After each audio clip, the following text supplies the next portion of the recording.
High dear friends, ఇవాళైతే SRH versus Kolkata knight riders qualifier match అవుతుంది. ఇవాళ గెలిచిన టీం డైరెక్ట్ ఫైనల్కి వెళ్ళిపోతుంది. చాలా అడ్వాంటేజ్ అని చెప్పొచ్చు. ఓడిన టీం కూడా ఇంకో ఛాన్స్ ఉంటుంది. థర్డ్ ఫోర్త్ ప్లేస్లో ఉన్న టీమ్స్ ఆడే మ్యాచ్లో ఎలిమినేటర్లో గెలిచిన టీంతోని మళ్ళీ ఆడొచ్చు. అక్కడ గెలిచినా కూడా ఫైనల్కి వెళ్ళిపోతుంది. కానీ ఇవాళ గెలిస్తే ఒక పని అయిపోతుంది. చాలా రిలాక్స్గా ఉండొచ్చు ఫైనల్లో. అందుకోసమే రెండు టీంలు హోరాహోరీ ఆడతాయి. అండ్ ఇవాళ మ్యాచ్ కోసం వెయిట్ చేసేవారు వీడియోని గట్టిగా లైక్ చేయండి. అండ్ ఎవరు గెలుస్తారని అనుకుంటున్నారు కామెంట్ చేయండి. ఐపీఎల్ అండ్ ఎస్ఆర్హెచ్ అప్డేట్ కోసం అయితే సబ్స్క్రైబ్ చేసుకోండి.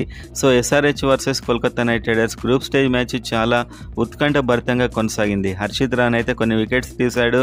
ఆ సందర్భంగా అతడి సెలబ్రేషన్స్ ఎస్ఆర్హెచ్ ఫ్యాన్స్ని హర్ట్ చేశాయి. సో ఇవాళ అసలే ఫెంటాస్టిక్ ఫామ్లో ఉన్న ఎస్ఆర్హెచ్ ఓపెనర్స్ అయినా బ్యాట్స్మెన్ అయినా దీనికి రివెంజ్ తీర్చుకుంటారని ఫ్యాన్స్ అయితే చాలా ఉత్కంఠగా ఎదురు చూస్తున్నారు. మెయిన్గా ఇవాళ గెలిస్తే డైరెక్ట్ ఫైనల్కి వెళ్ళొచ్చు. అది చాలా బిగ్ అడ్వాంటేజ్. సో ఈ మ్యాచ్లో సన్ రైజర్స్ హైదరాబాద్ ప్యూర్గా బ్యాటింగ్ నమ్ముకుందని చెప్పొచ్చు. రాహుల్ త్రిపాఠి నెంబర్ 3లో మళ్ళీ అతడు హిట్ అయ్యాడు. సో ఈ మ్యాచ్లో అతడి మాజీ టీం కోల్కతా నైట్ రైడర్స్ మీద అలాంటి ఇన్నింగ్సే ఆడతాడని ఎస్ఆర్హెచ్ అయితే ఎక్స్పెక్ట్ చేస్తుంది. సో బౌలింగ్లో కేకేఆర్, హర్షిత్ రాణా అండ్ అదేవిధంగా Varun Chakravarthy, Mitchell Starc, Sunil Narine and ఈ స్పిన్నర్స్ అయితే చాలా స్ట్రాంగ్గా ఉన్నారు. ఈ ఇద్దరు స్పిన్నర్స్ ఆడితే ఎస్ఆర్హెచ్ సగం మ్యాచ్ గెలిచినట్టే అనుకోవచ్చు.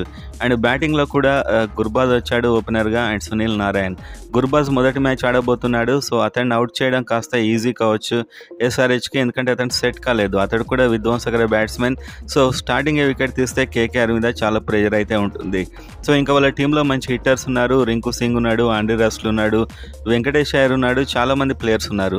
అండ్ ఎస్ఆర్హెచ్ టీం ప్యూర్గా బ్యాటింగ్ని నమ్ముకొని వెళ్తుందని చెప్పొచ్చు. ఒక మంచి బ్యాటింగ్ వికెట్ మీద చెలరేగా ఆడే అవకాశాలు అయితే ఉన్నాయి. ఇద్దరు స్పిన్నర్లను చూసుకుంటే సరిపోతుందని చెప్పుకోవచ్చు. అండ్ ఎస్ఆర్హెచ్ తమ గేమ్ ప్లాన్లో భాగంగా పవర్ ప్లేలోనే విధ్వంసం సృష్టించాలి అని చెప్పి ఫిక్స్ అయినట్టు కోచ్ అయితే చెప్పడం జరిగింది. సో మొత్తానికి పవర్ ప్లేలోనే వీళ్ళు చెలరేగుతారు ఓపెనర్స్. ఇవాళ అయితే అది ఖాయం.